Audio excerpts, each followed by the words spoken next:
History happened everywhere. The verdict. This is our after-show podcast where we look back at our most recent episode, number 61, The Boogeyman in United Arab Emirates during 1750 to 1850. So if you haven't listened to that, go back and check it out, or else you will find spooky spoilers ahead. Why can't you speak English?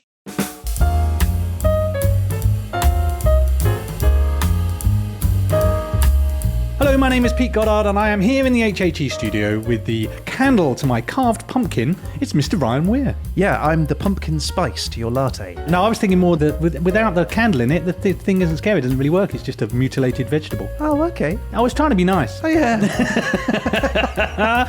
It's so infrequent. I know, it's scary and surprising. It's Halloween. Everything's turned upside down. But we are joined, of course, as ever, by the decapitated, decomposing disemboweler. It's Mr. Paul Dursley. Oh, you finally got around to me. We could never forget you. It's Halloween. You're the thing we're scared of most. Yeah, for sure. Now, Ryan, I have to tell you, I had a terrible scare last week, possibly because of the ghosts that have been visiting me ever since the episode, and I've forgotten everything we said, so I wonder if you could recap what we talked about last week. Yeah, I can totally do that for you, but when? Now!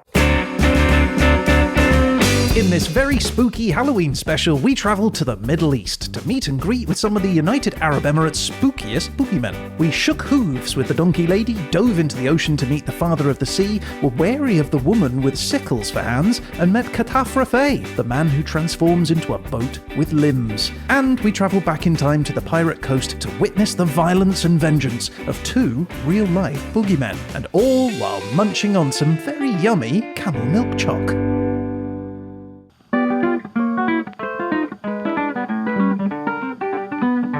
That was last week's episode done, summarised nicely. Nice one, son. Now we're over to a young Dursley, who's gonna tell you what he thought of thee. He'll take you apart without any care. He's the lovely Paul Dursley. The lovely Paul Dursley. Ah, yes, it has all come flooding back to me. What a delightful mix of history and spooky, scary stories for Halloween. I loved it, but my opinion is as mere sand in the dune. What really matters is the opinion of Paul Dursley. What do you think, Paul? Well, how I felt was, once again, you are taking an opportunity to monetize some pathetic little pointless festival. Ah, yes. Good old Halloween. Clearly a fan. So question, Paul, did you enjoy the history? Let's focus on the history part to start with. So what did you think? Was this something you were aware of, the piracy in inverted commas in the Arabian Gulf? Oh, well, sort of the ancient history about the Persian Gulf being a valley. Obviously it was, but I didn't know anything about it. That was moderately interesting. Yeah, apparently there is so much archaeological evidence just under there, but it's submerged. It's very difficult to get to. Undersea archaeology. That must be a sub-discipline of archaeology. Yes, it is, because there's a place just off Norfolk called Doggerland. There was lots of human habitation there before the sea levels rose and it was inundated. I have in my mind a diver with one of those archaeologist little brushes brushing away under the water, but then it keeps settling again. He's like, oh, for goodness sake. They use like a big vacuum cleaner, don't they, to suck it all away. I find it fascinating, though, this idea of those 50 people that migrated out of Africa and sort of settled in that area. Okay, so Dubai was a hub even then? Even then, yeah, they really do think it was one of the very earliest settlements. Wow. Look at that 2-story building.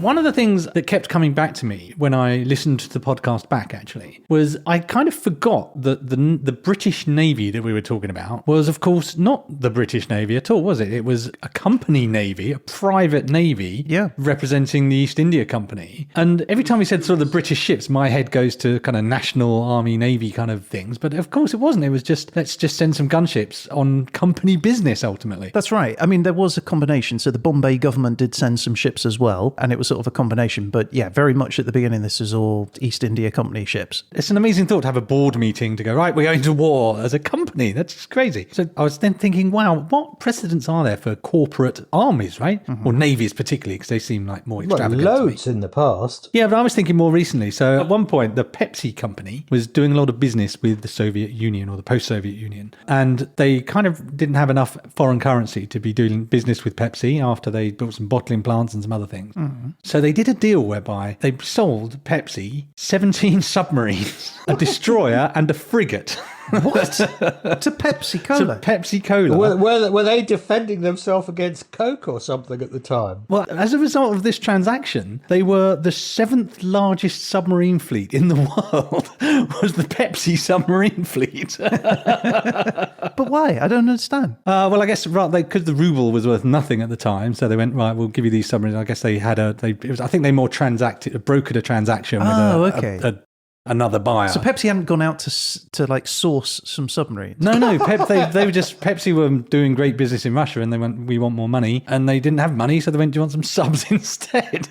So at one point, the Pepsi Navy was a very considerable force to be reckoned with. Wow. More recently, in 2013 there was a company called, it wasn't a company, it was an organisation that was part of a bigger company called Typhon. And they were supposedly going to float a private navy to counter piracy around Somalia in that area. It's good to float a navy. You don't want to sink a navy. Well, indeed. So, and I read a bunch of stuff, and basically there was loads of stuff launching it and announcing it, and then I couldn't find anything else about it. So I don't know if it was kind of a bit of a PR storm that never materialised. But for a moment there, I thought we'd have someone to take on Pepsi in the field of naval battle. But So question then, what's the difference then the distinction between an army and just a security team? Like if you were to have a security team that's armed, how is that any different? I suppose it's state actor, isn't it? One is a state actor and one is not. But there are mercenaries, aren't there? Well, mercenaries are sort of more like contractors, aren't they? They're all individuals who effectively work together on a project that happens to be a war. Because I would imagine most corporations have a security team to protect their CEO or whatever, and they probably have equipment and likely guns. I can only assume so. I read an article that was suggesting that this Typhon organisation wasn't a navy on the grounds that it didn't have some kind of licence from a national government. Okay. But also on the grounds of the kind of guns they had, didn't have big enough guns or something. And they suggested it was actually more like the same security you would have had on a boat, but on little lightning craft to go around and take the fight to the pirates, I guess. Yeah. So I suppose it's to do with defensive capability versus offensive capability. Yeah. Would you have an offensive capability if you were a security service? You probably wouldn't need a tank, would you? No. Presumably you have to have a licence for a tank? I don't know. Or like a driver's licence? Well, both a driver's and a presumably gunner's licence. Yeah. Well, you see, there are quite a few tanks in private hands. I don't think they're allowed to travel on the roads, but... Are we saying it's time to buy a History Happened Everywhere tank? Tank top, baby. No, everyone to the merch site. You can get a Challenger. I think a small thermonuclear device would suffice. Just a few heavy machine guns with History Happened Everywhere branded, obviously. Yeah, obviously. Okay, hhepodcast.com/merch for all your high velocity rifle needs.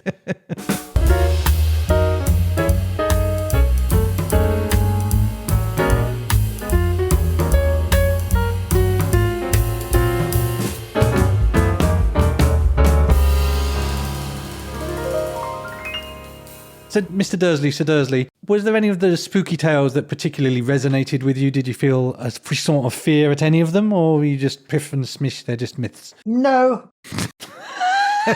Although there was a logical inconsistency which Ryan sort of picked up upon about if you had your hands amputated. How could you have amputated hands?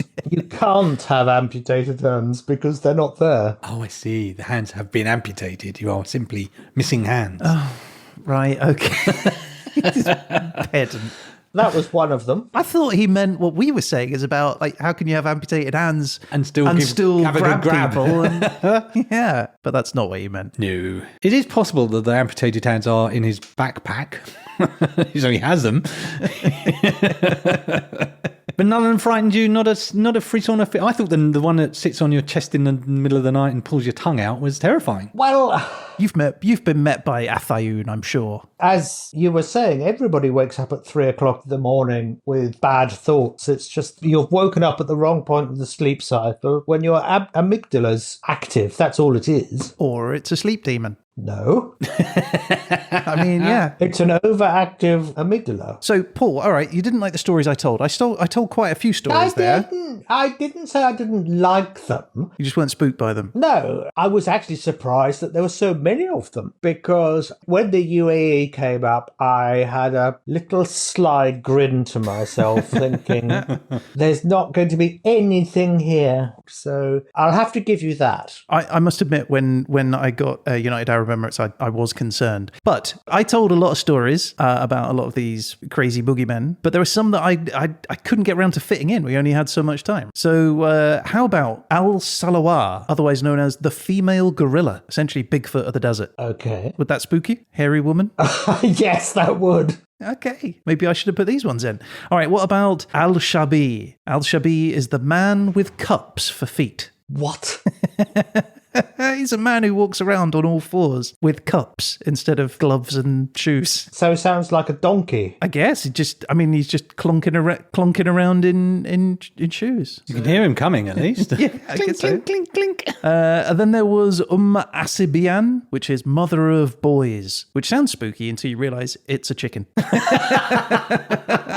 What is it? Chicken called mother of boys. Yeah, it's called Mother of Boys, and it is a chicken that comes knocking on your door and is going to take your kids away. I mean, that is quite scary. A chicken knocking on your door, that's a very different proposition. Yeah, it's quite easy. You just whack it with a baseball bat or a cricket bat. And then finally there was Buraz. He's otherwise known as the Big Head.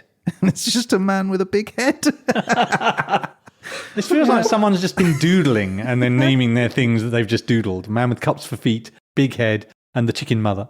Now that reminded me, you said Mr. Grieber, I forget the exact name. Garib. Mr. You said was a real person. Yeah. But I assume he wasn't a real person who used to beat people with nail-studded sticks. According to the legend, he was a real person. Whether he was a real person, I don't know. Now, that was something that I took away from your episode. Oh. That would be a very good way of keeping children in. Wait, I think you've taken the wrong lesson. You're not supposed to take tips.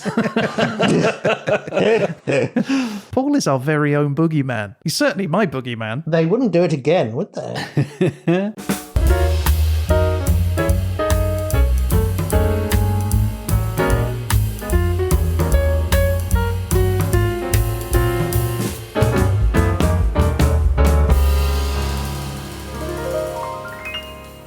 Now, I would like to talk, though, about the headless camel. Oh, yeah. That was one of your favourites, wasn't it? I was a big fan of the headless camel. But I actually Googled the headless camel because I wanted to see more pictures. Mm-hmm. And I found some video of the headless camel, which actually kind of explains where this headless camel idea might have come from. Okay. So there was video taken in a zoo, and there were a couple of these because I guess it's a thing that camels do. Yeah. And this you first look at it, and it's astonishing. This camel walking along. Yep. And it's got no head. Okay. And then it turns out that it's the angle of the camera, but what the camel's doing is he's kind of nibbling on his hindquarters, so his head's turned all the way around. Okay. He's got that big long neck, so his neck's turned all the way around on the other side of the body of the camel, obviously. Yeah. So it looks, and he managed to do this while still walking, which is impressive. So it looks for all the world like a headless camel walking along, and I could totally imagine seeing at the wrong angle this camel and going, "Oh, it's got no head, that's freaky," and possibly not sticking around to find out why. Right, especially at night. Exactly. I wouldn't hang around when there's a headless camel in town. Yeah, well, look, I also looked up some headless camel stuff. I kind of went down the headless rabbit hole. Was that a hole for headless rabbits? Yeah, exactly.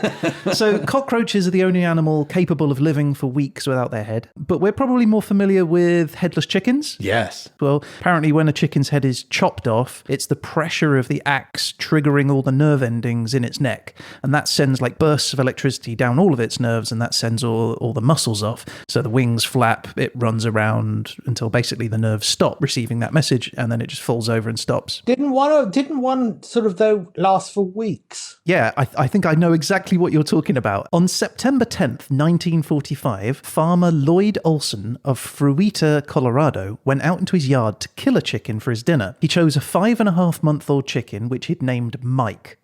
He named it and then Yeah, he named it as well. So he put Mike on the chopping block and he swung his axe and he removed Mike's head. However, it wasn't a clean cut. He'd missed the jugular vein and most of the brainstem. So Mike got up and started moving around and didn't die. So Olsen obviously is horrified. So he brought him inside, he cared for him, and he fed him small worms and grains of corn with a mixture of milk and water via an eyedropper. I guess just directly into the neck. How? It didn't have a mouth. I guess into its mouth hole. Okay, straight down. So Mike recovered and he was able to balance on a perch and walk clumsily. And they reckon that's because he had one ear left from the bit that remained. Oh my lord. What a zombie chicken has he created And here? he would try to preen himself and peck for food. He even tried to crow, but it turned out it was more of a gurgling sound in his throat. Oh no. So did it know it's had his head chopped off? That was the thing. But Olsen decided to do the obvious thing, right? And that is to set out on a mission to make Mike a superstar. Of course. That was my first thought as well. So he gave up the farm and he joined a traveling sideshow and he started selling tickets to see Mike for just 25 cents each. And Mike got famous. He appeared in Time and Life magazine and he traveled all over the country. In fact, at the height of his popularity, he was valued at $10,000, which is equivalent to $122,000 today. And Olsen, the farmer, was earning now $5,000 a month, which is equivalent to $55,000 a month. But alas, in March 1947, Olsen and Mike were staying at a motel in Arizona when Mike started choking in the middle of the night. Apparently he had a kernel of corn which had become stuck in his throat. Now, normally this would have been fine because Olsen would have used like a syringe to clean that out, to sort of push water down and push it into his stomach, but he'd left it at the sideshow the day before. And so sadly he had to watch as Mike slowly choked to death. Mic drop. Mic drop. Very good. Anyway, today in Colorado, they hold an annual Mike the Headless Chicken Day every May. What, they sort of get a load of chickens and try and chop their heads off just at the right angle. I think it's more a festival for humans because the events include the 5K Run Like a Headless Chicken race. The egg toss, of course. Obviously. They pin the head on a chicken. The chicken clock off and chicken bingo, in which chicken droppings fall on a numbered grid. That's my idea of a good time. One big egg, 0.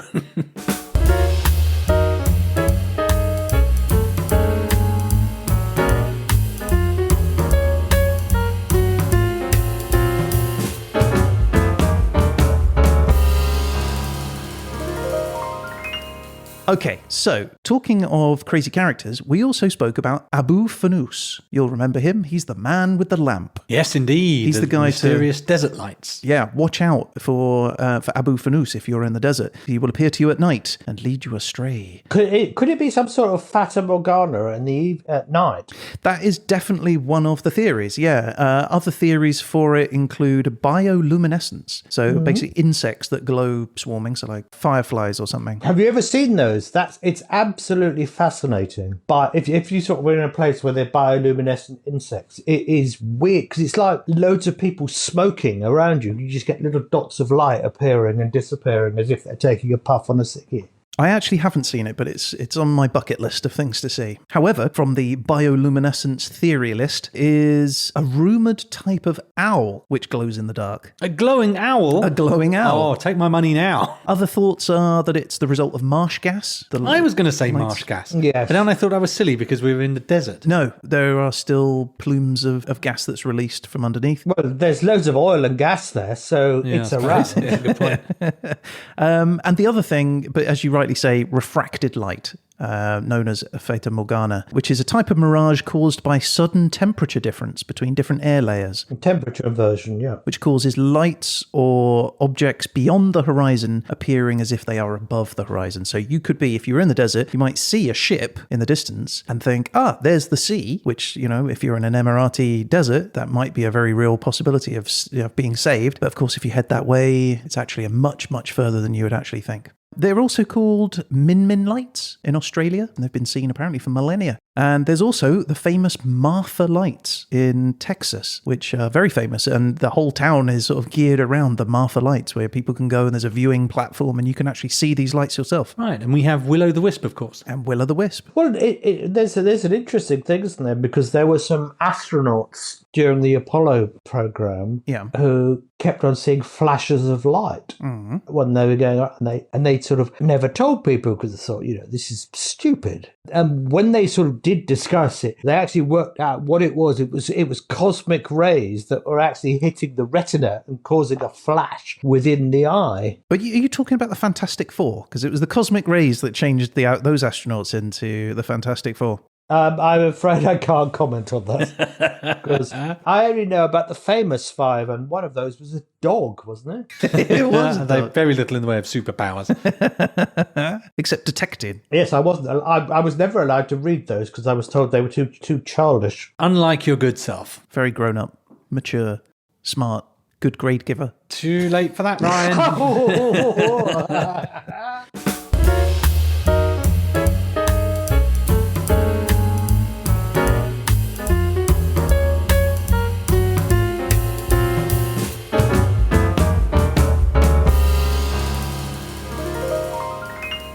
Captain George Forster Sadlier. He was the guy who traipsed all the way across the Arabian Peninsula for nothing, basically. Yes. That was hilarious. He went on a real journey. Well, it's said that he was profoundly disappointed at his lack of success in Arabia.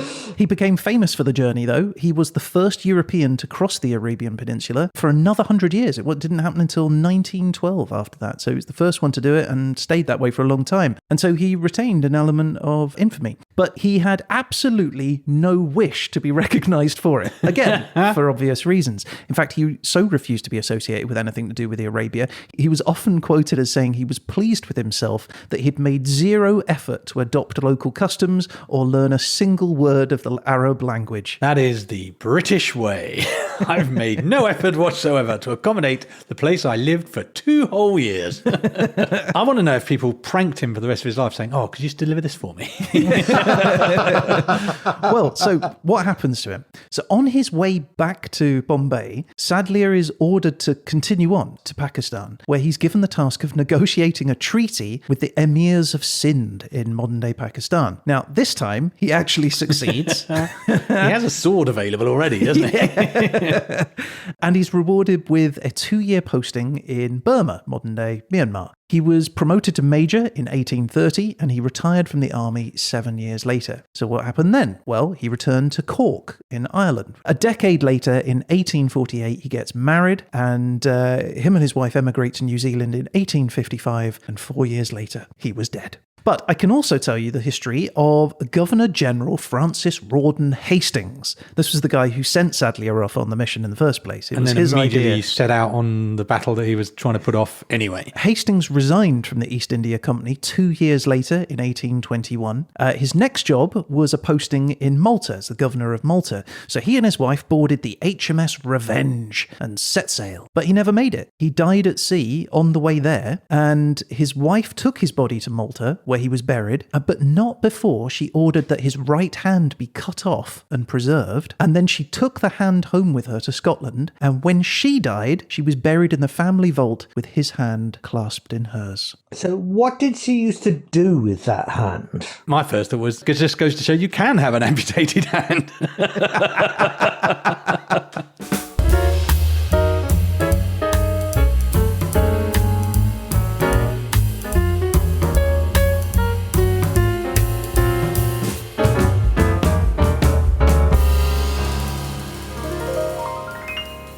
So we have come, Ryan, to the end of the line. You have to step into the dock and prepare yourself to face the people's judge. It's the spookiest of all the judges. The most terrifying for sure. Judge Stursley, are you ready to give your verdict? Yes, I am. Will the defendant please rise? I have risen. Your Honour, as ever, we shall start proceedings by asking for your verdict on the factual content. Actually, before you start that, I do need to fess up. It's an early confession here. Why would you confess? I don't understand. Well, because it's pretty important confession. Okay. I made a bit of a significant boo-boo, and I wish to humbly apologise to the people of the Emirates. So in the history section, I mentioned that in 2022, Sheikh Khalifa bin Zayed Al Nahyan became president. However, that is incorrect. I made a mistake. It is his son, Sheikh Mohammed bin Zayed Al Nahyan, that took over from his father. So I just want to apologise to the people of the Emirates for any unintentional disrespect meant there. I see. Well, you've done the right thing, Ryan. So what is your grade for factual content, Mr. Dursley? Well, that has, just like the last time, it's thrown a real spanner in the works, hasn't it? Because I was going to give a moderately good score for that. I'll have to give you a D for that then. Oh, that's a shame. Shattered. The next section, as ever, is entertainment value. What is your verdict, sir, on entertainment value? So you had one repeating joke that went on and on and on through every single one. We do like those. Okay, I'll give you C plus then. Could you not just up it to a B? Why not just give me a B? Well, that'd be 50 dirhams extra. Hey! You've turned your joke back upon you, Ryan. Dang it! All right, and now, the final factor, which I'm sure you're going to do well on, Ryan, is Dursley factor. How did the tales of not real spooks and ghosts, as well as the very real history, appeal to you, Mr. Dursley? You might be surprised. It appealed quite a lot. What? I went into this episode with incredibly low expectations. A, because it was a subject that I have no interest in, and B, it was one of Ryan's episodes. And I was really very surprised at how much information you actually managed to find, real information about sort of stories that were relevant, because I have to admit I was thinking surely these aren't the real dates, this didn't all happen then, but it did, so you were lucky. So I will give you C+. I'm okay with C+. Could have been a lot worse, I think. Yeah. We never know how these are going to add up to the final verdict, and we now reach the final verdict. But before the judge passes his final verdict, Ryan, you have an opportunity to enter a plea. Would you choose to do that? Yeah, I guess so. Look, And there we have it. yeah, that'll do. Well, Ryan, for you, that's a very positive plea. Because you haven't opened your mouth and gone backwards. Okay, well, Your Honour, the defendant stands and whines a little bit before you. Have you reached your final verdict? Yes, I have. So I must ask respectfully for your final ruling. Well, I will give you for this a B-. Oh my goodness, a B-. The crowd did not see that coming. How are you feeling, Ryan? I think we're about to lose him. He's having a heart attack as we speak. He's going to be a ghost at the end of this. I can't. He can't speak. He's overwhelmed. When was the last time I got a grade higher than a C? You've done well, my I friend. don't know, never. Well, I'm, for one, I'm delighted. Thank you, Your Honour. You see, anything can happen. That's In it. history, Yeah, happened everywhere. I haven't even received your bribe in the post yet. So it would have been even more if you'd have got the camel milk choc. Stupid postman!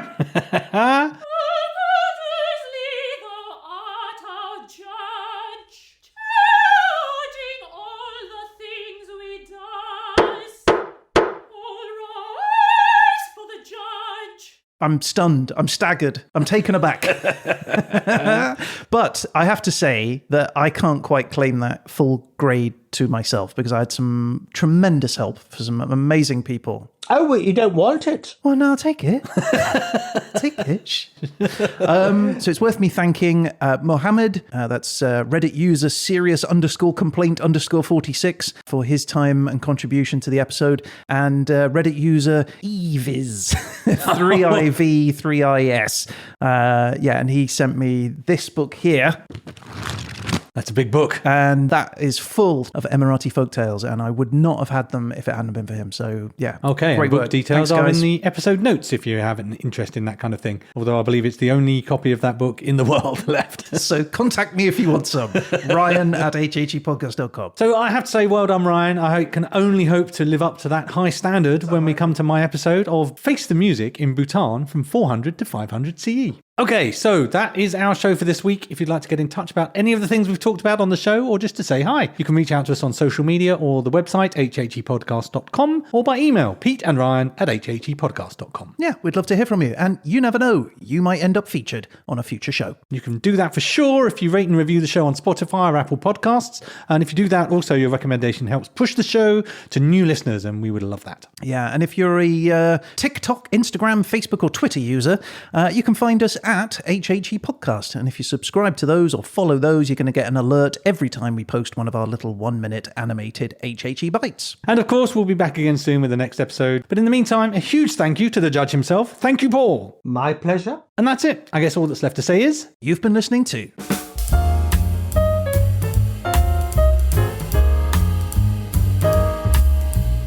Do you remember we were talking about the Dubai Bride? who appears in the back of your car. Yeah, and you said you never hear about any haunted airports. I did say that. Turns out there are haunted airports. Really? Yeah. Yeah, the most famous of which is Bangkok Airport. And now Bangkok Airport was built on marshland that was drained in order to make way for construction. Now, as it happens, part of the area that it was built on was an ancient cemetery. No, that's Yeah. never a good start. And so as soon as construction began, all the workers that were there started to report things that were pretty weird. Yeah, because they realised it was a cemetery there, so they thought they could get some time off. They said that they heard screams, chanting and wailing. Others reported hearing Thai classical No, music they being didn't. played. Did tools start going missing by any chance? Anyway, it caused great distress amongst the workers, with some of them reportedly quitting on the spot. However, one of the ghosts, and right. the most famous ghost at Bangkok Airport, is called Pu Ming, the caretaker of the ancient cemetery. This story doesn't seem to pass properly. Yeah, Bangkok Airport, so if you're flying there, watch out. I am frequently terrified at the airport, but only for reasons of delays, missed flights, and my general incompetence. Yeah.